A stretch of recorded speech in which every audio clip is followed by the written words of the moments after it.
Olá, gente. Bom dia. Que bom que a gente está aqui mais uma vez juntinho.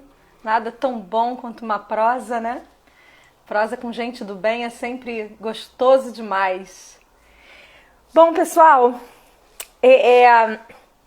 hoje a gente tem muita conversa boa com Márcia Tavares.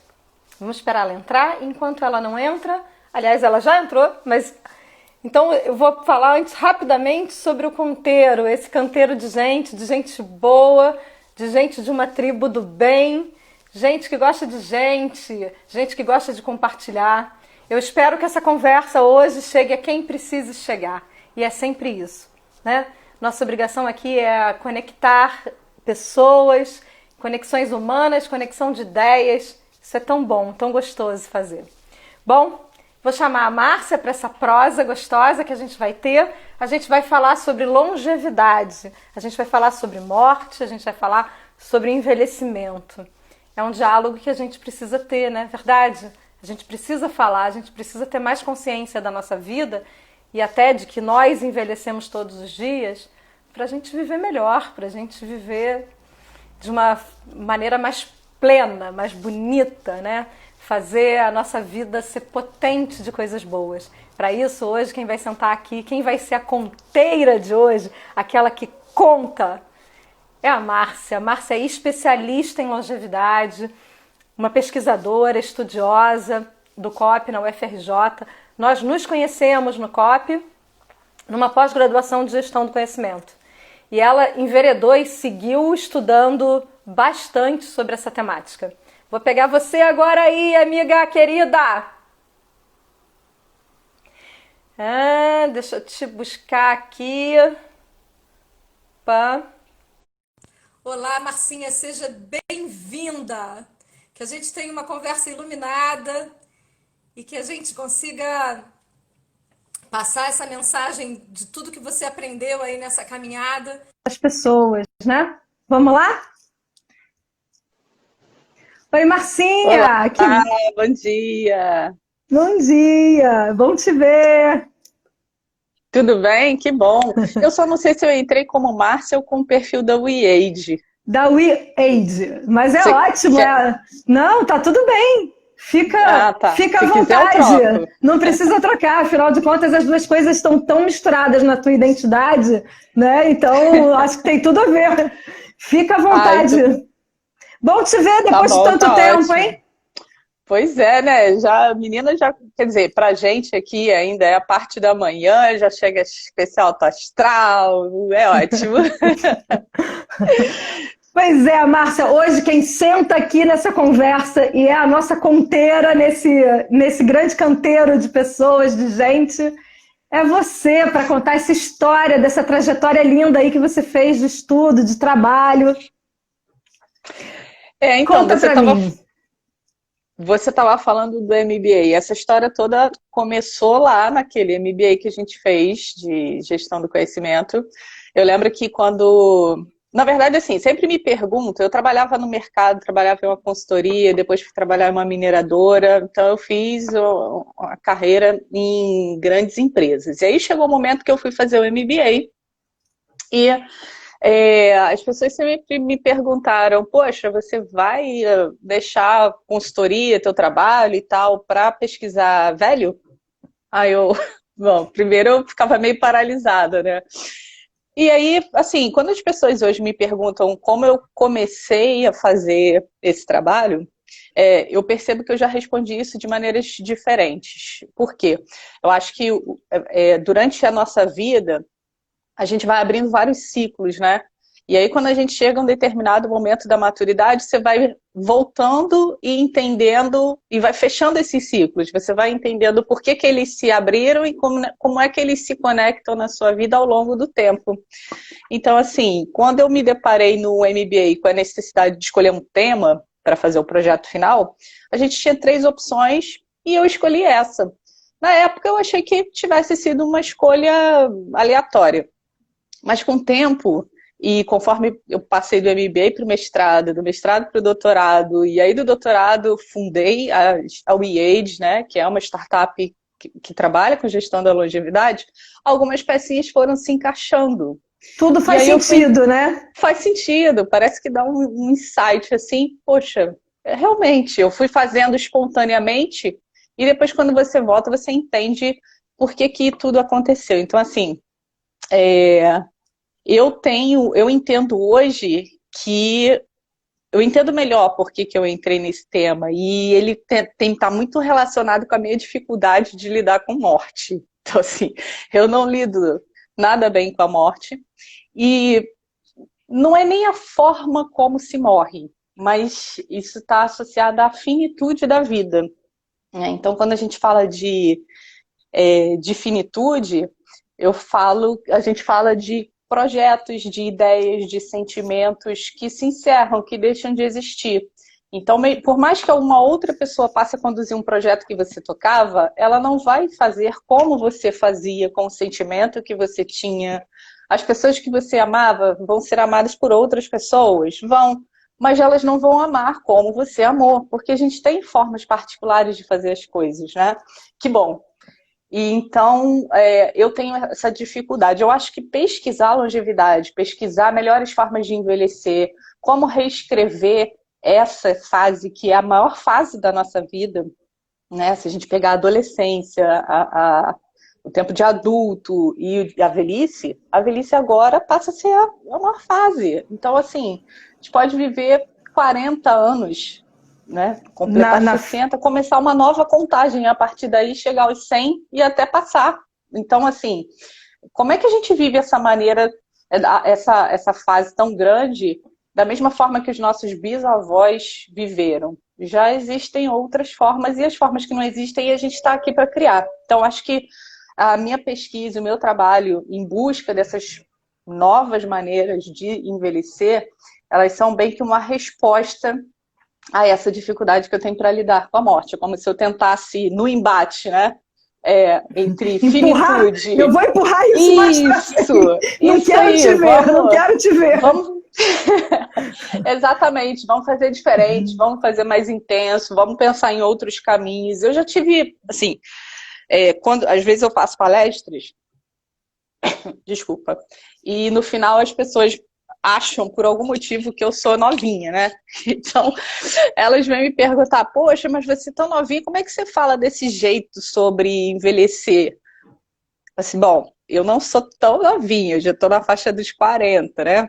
Novinha, mas ainda assim, mas ainda assim, eu já tive muitas experiências de confronto com a morte. Então, como é que é a contagem do tempo para as pessoas idosas? Elas começam a ouvir um reloginho fazendo tic-tac e tendo a sensação de que cada vez elas se aproximam mais da morte e que os melhores momentos ficaram para trás.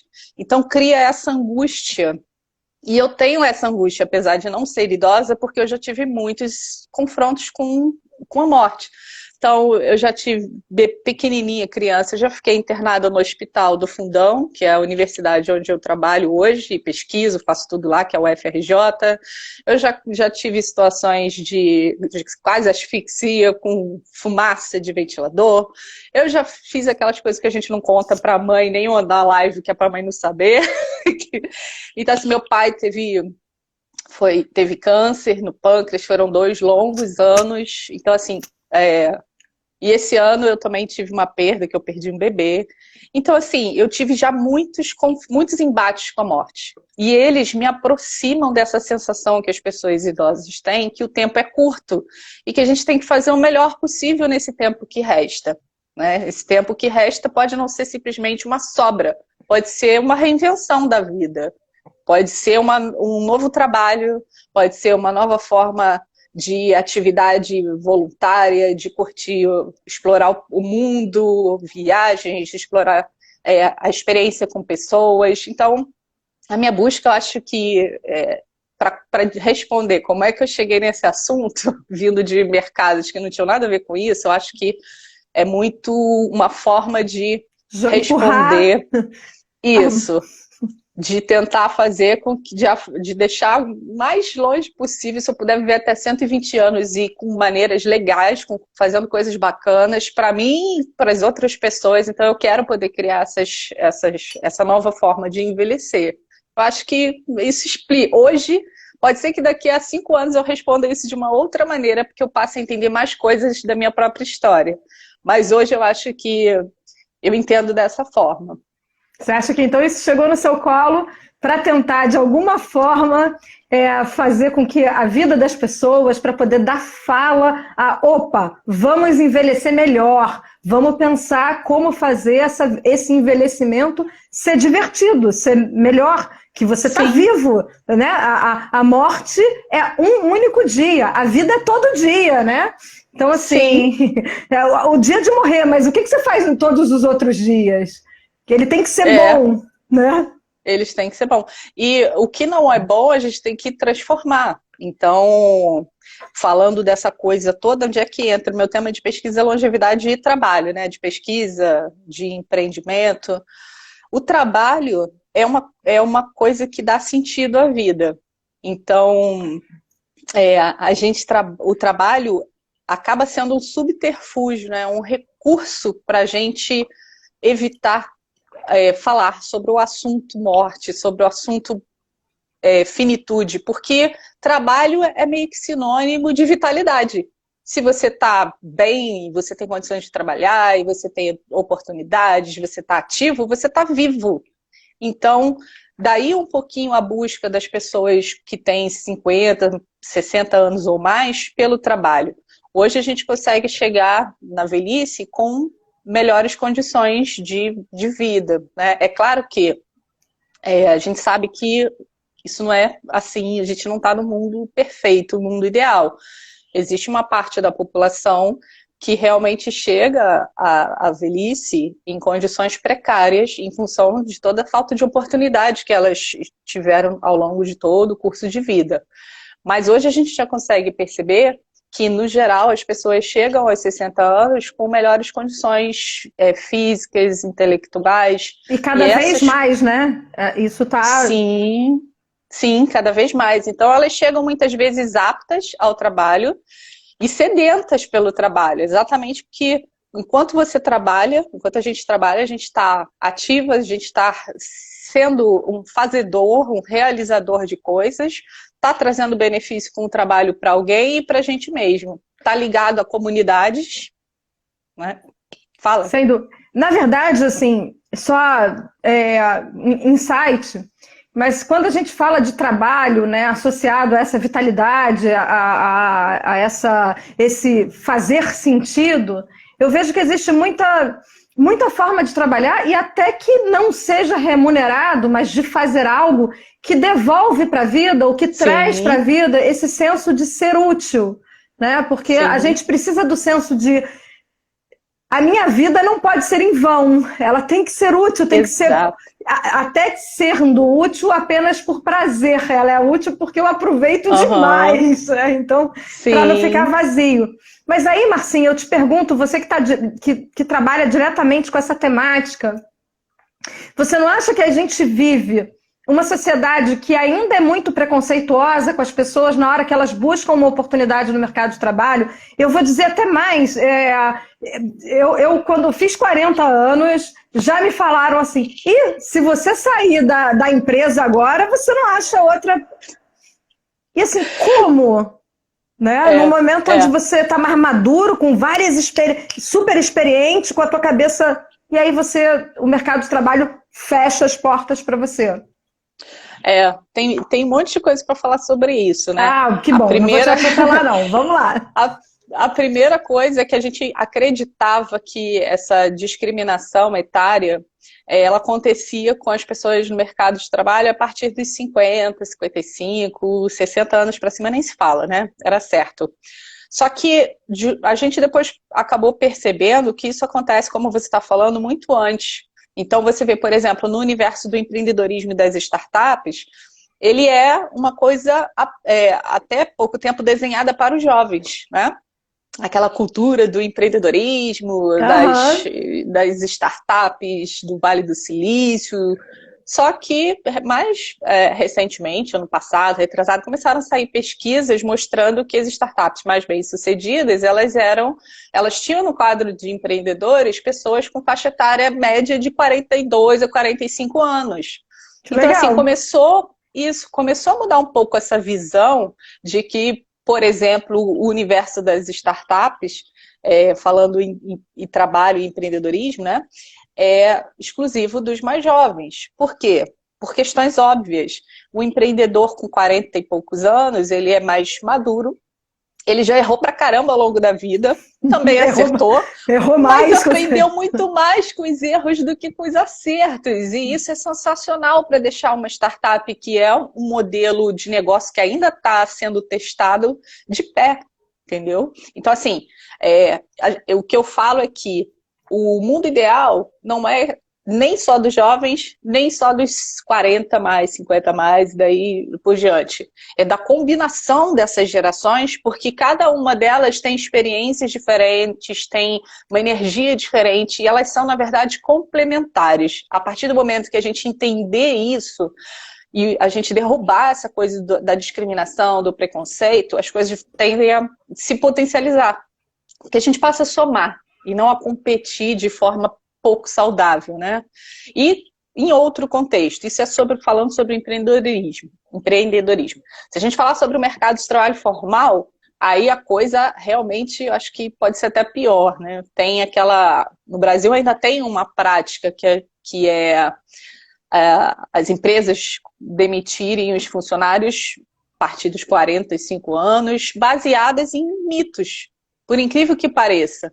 Então, assim, as empresas normalmente tendem a acreditar que o trabalhador mais velho, ele não lida com tecnologia, que ele não é resistente a mudanças, que ele não aprende coisas novas, que ele custa muito mais caro. Enfim, existem vários mitos que inúmeras pesquisas, não só aqui no Brasil, mas de Harvard, do MIT, várias universidades já mostraram que não é assim que funciona. Então, se você tem um trabalhador ou um grupo de trabalhadores com dificuldades tecnológicas ou com dificuldade de assimilar o conhecimento que é passado nos treinamentos, você já parou para pensar se a forma como você está fazendo esse treinamento, da forma como você está ensinando, é a melhor forma para esse cara aprender? Porque as pessoas não são latinhas de sardinha que são todas iguais da fábrica. Cada uma tem um modo de aprender. E de acordo com a sua faixa etária, você vai evoluindo para maneiras diferentes de absorver conhecimento e de expressar aquilo que você absorveu. Então, a partir do momento que a gente passe como RH, por exemplo, a entender isso, a gente consegue potencializar o treinamento. Então, tanto você consegue economizar, quanto você consegue aumentar a produtividade do trabalhador, né? Eu sempre vi muito, todo o tempo de trabalho, né, em mercado corporativo, eu sempre vi um desacordo muito grande entre as matrizes de treinamento com os desejos pessoais. Porque tem o desejo, né, e tem o desejo pessoal e tem a necessidade da empresa de criar aquele desejo, que nem sempre reflete o meu desejo de aprender algo. Então, nunca se combina e, às vezes, assim, é um dinheiro gasto. Olha, Kátia, você vai fazer uma formação em gestão de projetos. Você tem que ter aqui uma prova, uma certificação do PMI. Não, mas eu não quero aprender isso. Não, mas tem que ter tá aqui na nossa matriz de treinamento. Então, enquanto a gente não tentar olhar mais de perto essas necessidades casadas com interesse, eu concordo com você, que vai ficar enxugando gelo. Né? Sim, e as mentes maduras, elas são comprovadamente, né, cientificamente capazes de continuar aprendendo, embora exista um mito de que isso não acontece. Mas a ciência já mostrou isso. Então, assim, se a pessoa não está aprendendo, somos nós que estamos ensinando da maneira inadequada. Então, a gente precisa ajustar esses modelos, né? Ou é uma forma mais visual, ou a gente adota uma forma com experiência, seja como for. Aí, cada caso é um caso. Mas a questão do preconceito acaba sendo uma barreira para que os RHs das empresas sequer despertem para essa possibilidade, né? Então você já leva aqui alguma coisa como certo, como única, como uma verdade universal, quando na verdade não é assim, só que aí você não está aberto a uma nova informação sobre essa fatia da força de trabalho. Então, assim, eles são cheios de potencialidades. Eu fiz uma pesquisa no mestrado com 73 trabalhadores que já podiam estar aposentados, mas continuavam trabalhando.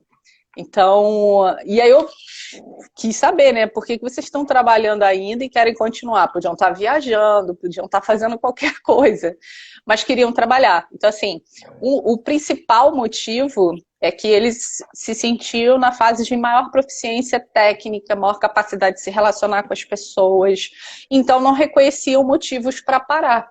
E tá certíssimo. Se aposentar e sair do mercado. Sim. Tá certíssimo. Eram 8 motivações, então tem mais outras 7. Mas, assim, essa era a principal.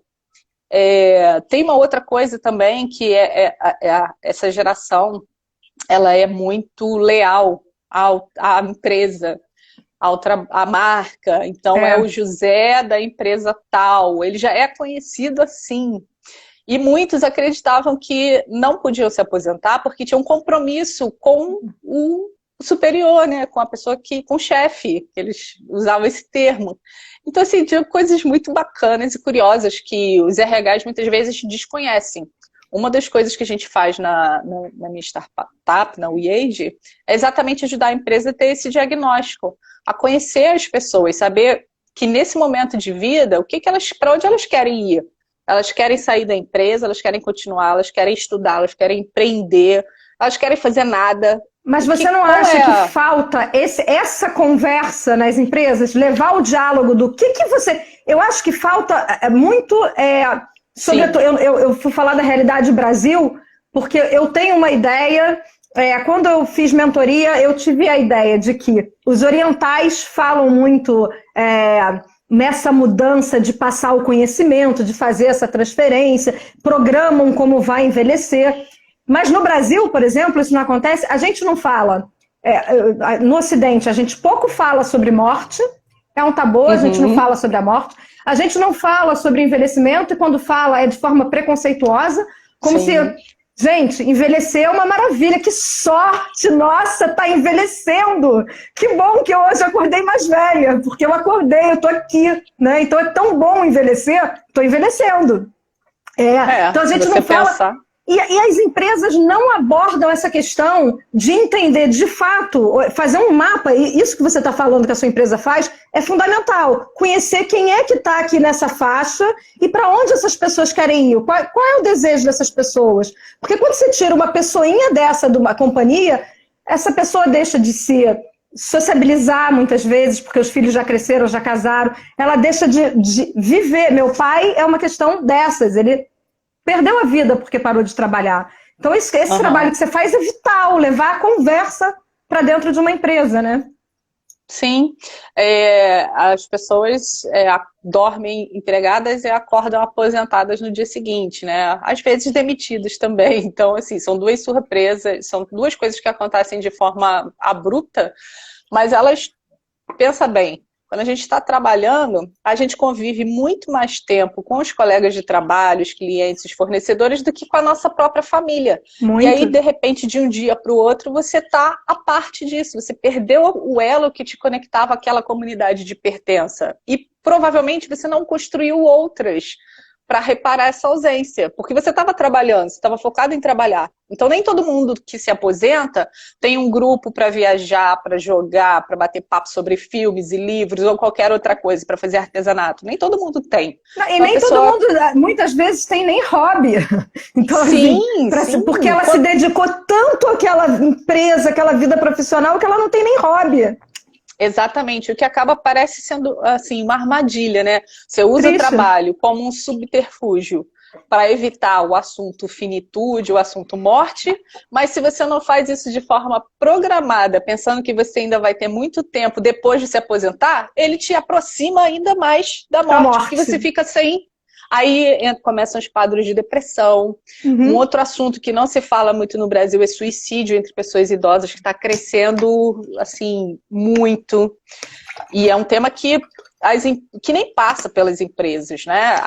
Eu acho super importante que esse assunto entre, principalmente quando se fala de gestão sócio-responsável, porque quando você demite uma pessoa baseada nos mitos que você recebeu culturalmente, que você nem sabe que não é assim que funciona, né? E sem considerar o que vai acontecer na vida daquela pessoa em diante, você pode estar... você deixa de considerar...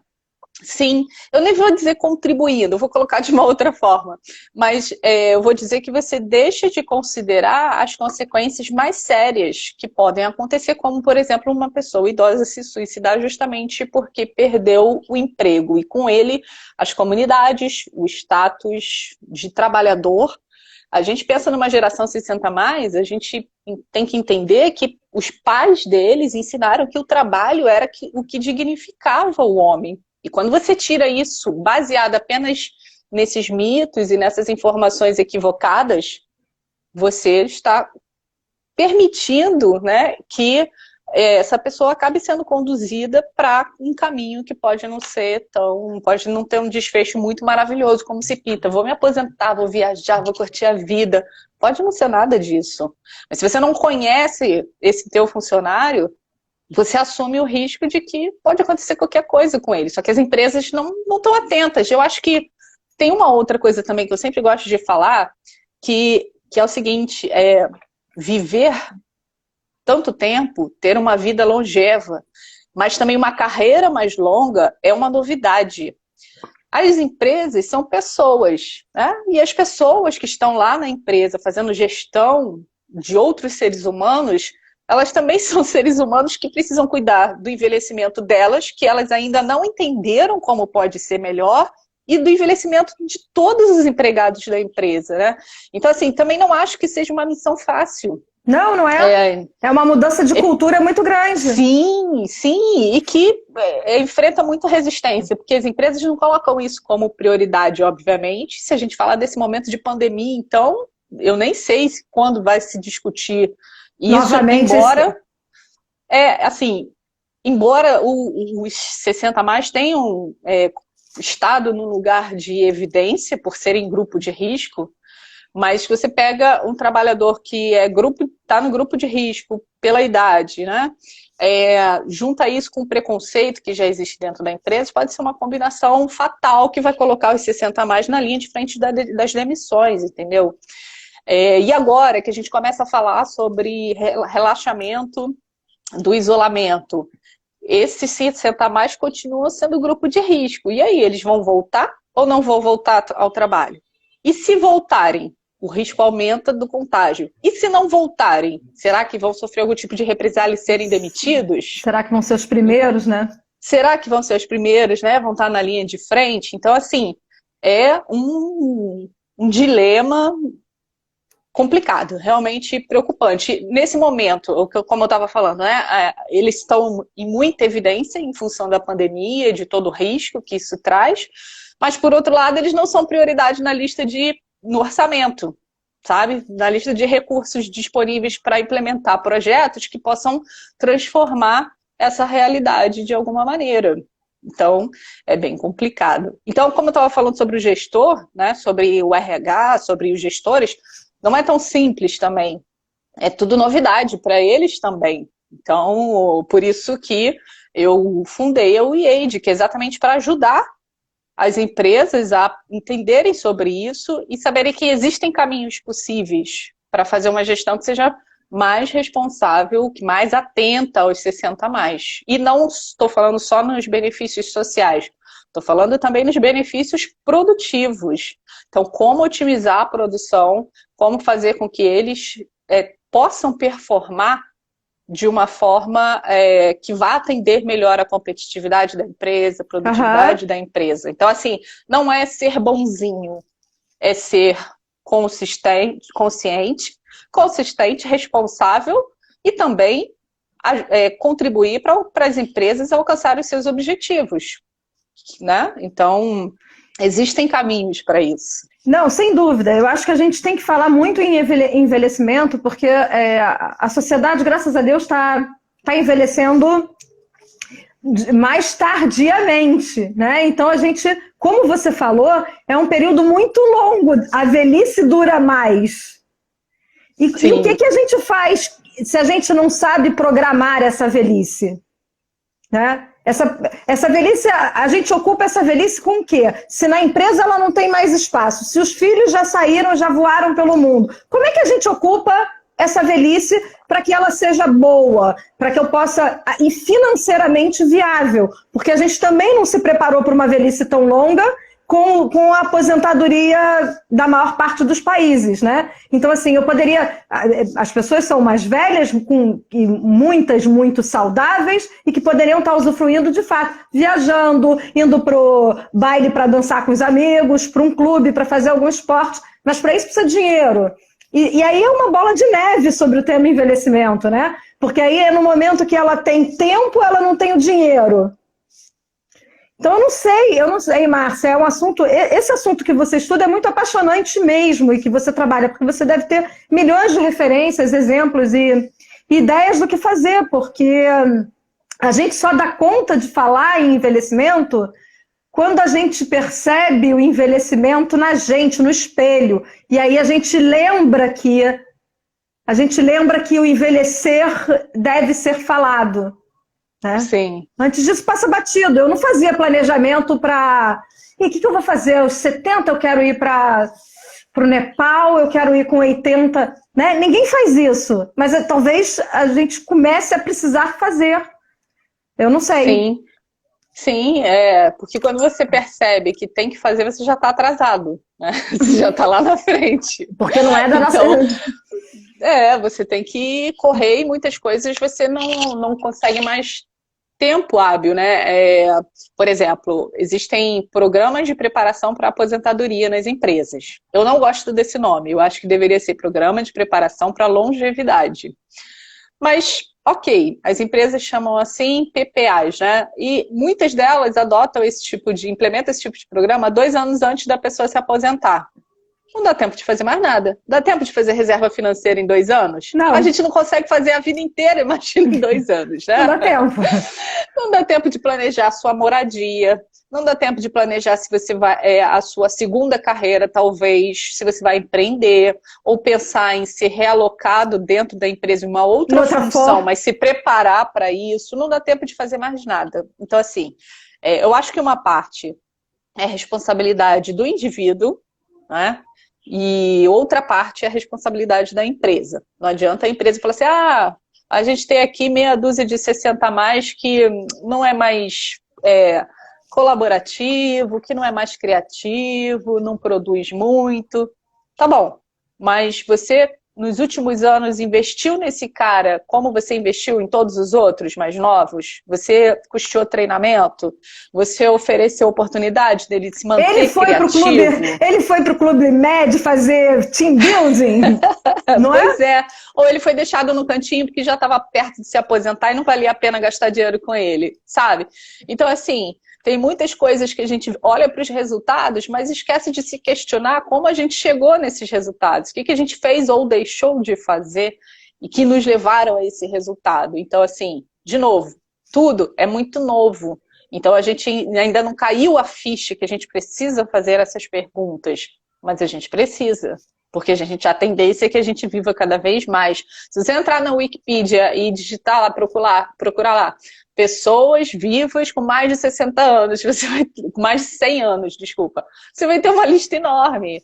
Então, assim, e até que você não chegue aos 100, mas chegue aos 80, 90, isso já é muito mais. E quanta gente a gente vê aí chegando aos 80 e 90 ativo, trabalhando. Isso, exato. E advogados. E por que não? Por que não? Por que não? Se a pessoa se sente bem, se aquilo é prazeroso, se ela gosta dessa atividade, por que não? É tudo uma questão de oportunidades. Na verdade, eu acho que a forma como a gente vive a velhice é de fato uma questão de oportunidade. Oportunidades de educação, de trabalho, de alimentação, de moradia, né? Então, assim, quanto maior o nível de educação de uma pessoa, mais chances ela tem de preparar melhor a forma que ela vai envelhecer. Porque ela vai aprender que durante todo o curso de vida, quais cuidados ela tem que ter com a própria saúde, como é que ela faz a manutenção da vida, como é que ela organiza a carreira dela até uma certa idade depois daquilo. Então, como é que ela se prepara financeiramente para ter uma vida mais longa, tranquila, né? Pelo menos com o que é necessário, básico necessário, atendido. Então, quanto mais a gente educa as pessoas para longevidade, melhor a gente vai viver essa velhice, né? Claro. Esse período da vida. Márcia, eu fico imaginando, os projetos, o voluntariado, ele não casa muito bem com esse momento de envelhecimento, não só de envelhecimento, não, ele casa bem na vida todos os dias, eu acho que é uma obrigação. Mas ele volta a dar, você pegar uma pessoa que se aposentou, né, e que abruptamente perdeu contato com o social que o trabalho traz, a empresa traz, e entender nessa pessoa aquilo que ela realmente gosta de fazer e que ela pode colocar amor e ela voltar a se integrar em algum projeto voluntário, de alguma forma fazer um movimento desse, talvez venha a dar um novo significado para esse momento dela, né? E por que não as empresas não conseguem se mobilizar, talvez, para fazer isso? Esse movimento corporativamente, para acostumar essa pessoa a ter uma outra atividade, ainda que fora da empresa. Porque o que você falou, e eu pensei na hora que você estava falando, é que tudo acontece da noite para o dia. Não há um preparo para esse cara. Ele é simplesmente demitido. Né? E aí a vida, ele vê a primeira vez, ele tem o primeiro luto dele sem morrer, né? Vivo. Quando ele sai, ele está ali e fala assim, caramba. Então, eu não sei, e agora? Eu não sei se isso é uma coisa que você e a sua empresa já tiveram alguma experiência com outras empresas ou instituições que de fato tratam desse assunto, mas para mim é uma coisa muito óbvia. Eu briguei muito com meu pai, hoje eu falo com a minha mãe, não dá para parar de fazer tudo. A gente tem que buscar aquilo que nos faz, né, felizes. E aí, como fazer esse movimento aí com 60 a mais, com 70 a mais, com 80 a mais, com 120 a mais? Eu não sei. Eu quero estar nesse 120 mais aí. Então, a gente ainda não fez nenhum projeto relacionado ao voluntariado, mas tem várias empresas, sim, que fazem, criam plataformas para conectar os 60 mais em trabalhos voluntários. Eu li sobre alguma empresa que estava fazendo isso durante a pandemia, eu só não me lembro mais se era no Brasil, eu acho que não. Mas existem empresas que criam plataformas de voluntariado, eu acho que tem um banco no Brasil que faz isso muito bem. E é um tipo de trabalho que, assim, como a gente falou, né, trabalho é trabalho e o trabalho tem um sentido muito particular, sobretudo para essa geração, para a existência do ser humano, mas principalmente para a geração 60+, que aprendeu uma outra noção de trabalho, muito diferente de quem está entrando agora, né, no mercado. Então, ajudar outras pessoas, gerar impacto positivo na vida de outras pessoas, isso realmente traz uma sensação de ser útil, que é aquilo que a pessoa perde quando coloca um rótulo na testa dela, 60+. Então, quando você se aposenta e dá uma entrevista, o que aparece na telinha? Seu nome embaixo, aposentado. Mas aposentado nunca foi profissão. A pessoa tem uma profissão, por que não coloca a profissão dela ali embaixo do nome, né? Então, assim, naquela pesquisa que eu falei no início da nossa live, um dos motivos que também levava as pessoas a continuarem trabalhando era o sentimento de utilidade. Ou seja, a sociedade rotula de tal forma a pessoa que se aposenta como cara que não tem sem utilidades, isso, como inútil. A palavra é péssima, o adjetivo é horrível, mas é assim mesmo que acontece, né?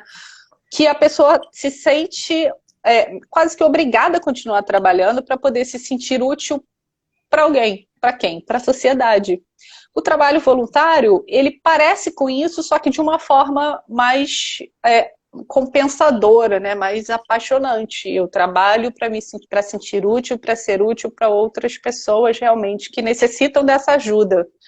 Mas, enfim, o trabalho faz as pessoas se sentirem úteis. E quanto mais mais velha é a pessoa, mais a sociedade classifica ela como um peso e como uma pessoa inútil, e por isso o trabalho ajuda ela a resgatar esse status de utilidade perante a sociedade. E tem a questão da autoimagem também. Às vezes a gente fala tantas coisas ruins sobre uma pessoa que ela própria acaba acreditando que ela é exatamente aquilo. Então, fala-se tanto sobre os 60 a mais serem improdutivos, serem um peso para a sociedade, que muitos acabam introjetando isso para si. Então, como resposta, buscam incessantemente uma forma de trabalho para poder parecerem, demonstrar, provarem que são úteis. Na verdade, as pessoas são úteis, né? De novo, é uma questão de oportunidade. Sim. Então, o trabalho voluntário, ele encurta um pouco esse caminho e traz o prazer de você ajudar pessoas com aquilo que você pode doar e que alguém precisa receber, né? Sem dúvida. E realmente, a Glória é uma grande amiga que está aqui com a gente. Dá oi aí, Glória. A Glória, ela sempre traz uma questão, né? A gente está no momento de reformas de previdência no Brasil, aqui na França e em diversos países. Então, cada vez mais, joga a Glória aí, ó. Cada vez mais empurram a aposentadoria para mais distante. Você tem que trabalhar mais anos. Eu acho que faz sentido, de fato, porém, você precisa trabalhar mais tempo, tem que estar mais distante, e eu não consigo ingressar, porque eu já estou velha. Então, peraí, eu estou novo para me aposentar, mas eu estou velho para começar a trabalhar. Então, a gente tem uma dicotomia social absurda. Sim. Nessa fala. Enquanto a gente, como sociedade, não entender nem que discurso a gente está falando sobre longevidade, sobre pessoas, sobre envelhecimento, a gente não consegue fazer movimento nenhum. E aí a gente tem um gargalo no mercado de trabalho. Eu vou lá, olha, Kátia, não pode não. Você não pode trabalhar aqui não, porque eu preciso de uma garota de 20 anos, porque esse salário aqui é para uma garota de 20 anos que não é casada, que não tem teu background, que não, aquele discurso todo que a gente conhece, para dizer que a gente está velho para aquilo lá. E ao mesmo tempo, peraí, eu já estou lá na empresa e falo assim, cara, eu estou louca para me apresentar, porque eu quero dar volta ao mundo, eu quero conhecer Paris com a Zildinha, com a Glória e tal. Peraí, não, você tem muito mais tempo para trabalhar. Você tem que ter muitos mais anos para trabalhar. Eu não sei como é que as empresas estão se preparando para esse movimento, porque não tem casamento aí. Eu fico onde? No limbo, né? Eu tô no limbo, eu vou para onde, né? Então é muito complicado esse movimento, de fato. E a gente realmente precisa falar disso, porque... E aí, o que a gente faz agora, gente? Né? Essa conta não fecha, né? E geralmente eu pergunto, tá bom, se a gente precisa trabalhar por mais tempo para acumular aquele número de anos que a cada reforma aumenta mais, né, de trabalho, para se aposentar. Beleza, mas como é que eu vou trabalhar se não tem oportunidade de emprego formal para contabilizar esses anos? Então, fica difícil, né? É uma coisa que as empresas estão no Brasil começando a despertar para esse assunto. Existem questões de legislação, principalmente, que também dificultam um pouco, ou seja, o país não está preparado. Em alguns outros lugares, alguns outros países, a gente já entende, por exemplo, já existem, por exemplo, formas de aposentadoria faseada, ou seja, a empresa vai diminuindo a carga de trabalho da pessoa, a carga horária, a pessoa vai aos poucos se adaptando a uma vida com menor tempo dedicado ao trabalho, mas ela continua trabalhando, então é como se fosse uma fase de transição para a aposentadoria, né? Você pega um dia em que a pessoa dorme empregada e acorda aposentada, estica ele, vai, né, fazendo a preparação, uma transição para a apoentadoria. O que eu acho... a aposentadoria... O que eu acho bem bacana, sensacional. Sim, sim, sim. Existem vários tipos de projetos. Por exemplo, a gente estava falando sobre transferência de conhecimento, né? A gente tem algumas empresas que, por exemplo, quando os funcionários se aposentam, em vez delas correrem para tentar reter todo o conhecimento tácito, né, específico que a pessoa conduz, que leva consigo, elas criam, por exemplo, uma plataforma onde elas registram não o conhecimento propriamente dito, mas o tipo de questões que aquela pessoa estava habilitada a responder. E a resolver. Eu fazia isso. Isso, então. E aí, o que acontece? Quando... eu estou falando de uma empresa, uma marca multinacional, tem um projeto desses. Quando, numa das fábricas, acontece um determinado problema, que a equipe que está lá, efetivamente, tentando resolver, não consegue, eles consultam essa base de dados e descobrem quem é que resolvia esse tipo de problema antes. Sim. Então, eles contratam aquela pessoa, e aí, que está aposentada, e ela se junta à equipe para ir lá resolver a questão. Positivo, o lado positivo disso, bacana disso, a empresa está gerando renda extra para a pessoa que se aposentou. Ela está mantendo essa pessoa conectada, motivada, conectada às redes de trabalho que ela tinha antes, né, as redes sociais dela. Então, assim, e está resolvendo um problema que custaria muito mais caro para ser resolvido se ficasse lá travado até alguém descobrir uma solução mirabolante. Então, é uma relação de ganha-ganha para a empresa e para o trabalhador aposentado. Então, assim, eu falei antes, ninguém está sendo bonzinho e passando a mão na cabeça de ninguém. É uma solução que cuida do lado social, mas também cuida do lado produtivo, né? Sim. Me diz uma coisa, nessa tua vida atual, ligada ao tema longevidade, o que mais motiva você? Qual o desafio que você fala assim, eu fico feliz quando eu consigo fazer uma empresa fazer o quê? O que te deixa muito feliz? Eu acho que é quando a gente consegue mudar um pouco, influenciar a cultura da empresa. Fazer ela perceber que, tipo, nossa, eu nunca tinha pensado por esse lado. Nossa, quanta coisa a gente podia estar fazendo e só agora eu consigo entender. Porque daí as coisas vão acontecendo, com a ajuda da gente ou não. A empresa vai desdobrando iniciativas, ações, projetos, vai propagando dentro dela essa mentalidade de que os 60 a mais podem sim ser produtivos, que a empresa pode sim ter os resultados esperados com um trabalhador de qualquer idade, de que o preconceito simplesmente só atrasa isso. Então acho que eu poderia citar os projetos, mas acho que o fundamental não é o que ela faz depois, é o que ela compreende, porque a partir dessa compreensão, desse ajuste na cultura, é que ela pode fazer uma infinidade de coisas, né? Mas que todas vão ser coisas que vão vir alinhadas com esse novo entendimento. Não, sem dúvida. Isso é sensacional. E eu acho que é o mais difícil. Alguém está falando aqui sobre do filme Estagiário. Então, esse filme, ele é polêmico, porque assim, na verdade ele mostra o que as empresas fazem de errado, né? Que é tratar o 60 a mais, deixar ele ali encostadinho e tal.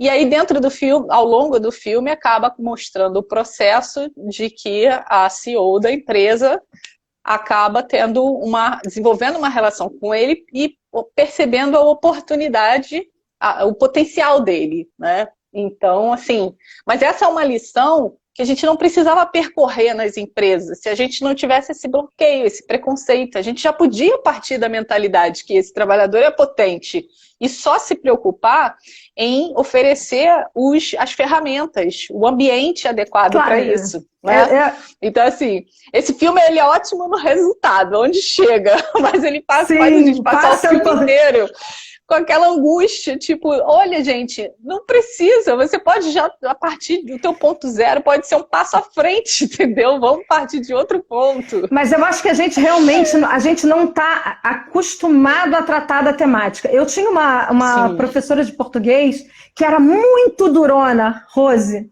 e eu acho que ela repetiu tantas e tantas vezes a mesma frase, e eu transferi a frase que ela falava para mim a vida inteira, em todos os momentos.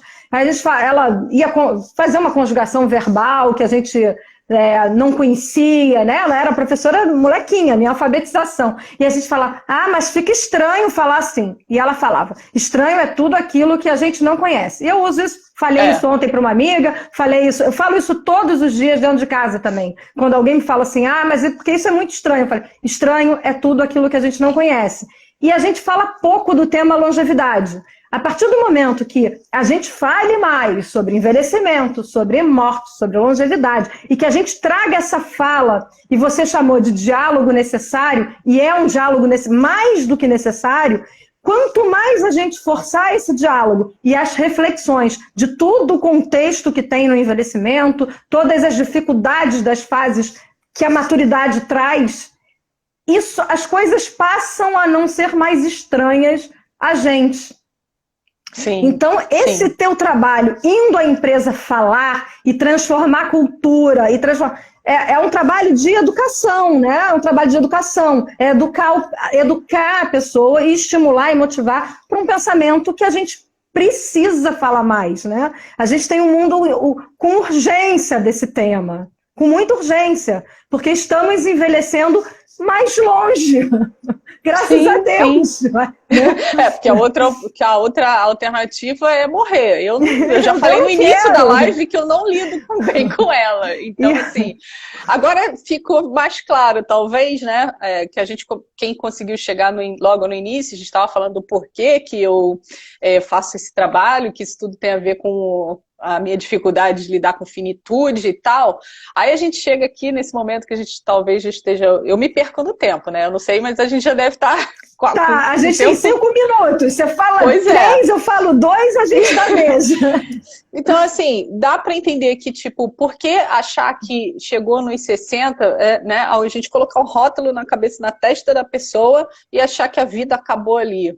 E aí, realmente, até antecipar o fim da vida... um quadro de tristeza, depressão, suicídio, ou sei lá, uma vida sem propósito, se pode ser diferente, né? E como indivíduos, a gente tem parte da responsabilidade por gerenciar a nossa vida mais longa, e enquanto empresa, o RH, os gestores, também tem a sua cota de responsabilidade em promover um ambiente que seja favorável ao desempenho do trabalhador, à produtividade desse trabalhador, ao convívio desse trabalhador, à performance, independentemente da idade. Então, assim, eu acho que também tem uma coisa importante para dizer, que a ideia não é colocar, levantar a bandeira dos 60 a mais em detrimento das outras gerações. É sempre conectar essas gerações e fazer com que elas percebam que, sendo colaborativas, cada uma com a sua potencialidade, o resultado vai ser muito mais eficiente, muito mais sensacional. A riqueza está sempre na mistura de tudo. De culturas, de idades. A riqueza está na cultura, sempre. Na mistura. Essa misturinha é que faz da gente ser melhor. Por que o brasileiro é um povo... Eu amo muito o brasileiro. Somos brasileiros e eu amo o brasileiro. Mas eu falo assim, o brasileiro é bonito, o brasileiro é simpático, porque o brasileiro é muito misturado. Né? Então, assim, tem um africano aqui, tem um europeu, tem não sei quem que veio com não sei quem, aí misturou tudo, todo mundo e fez uma galera tão linda como a gente. Pois é, então assim, essa percepção na empresa que eu acho que está faltando, mas eu acho que a gente já está caminhando.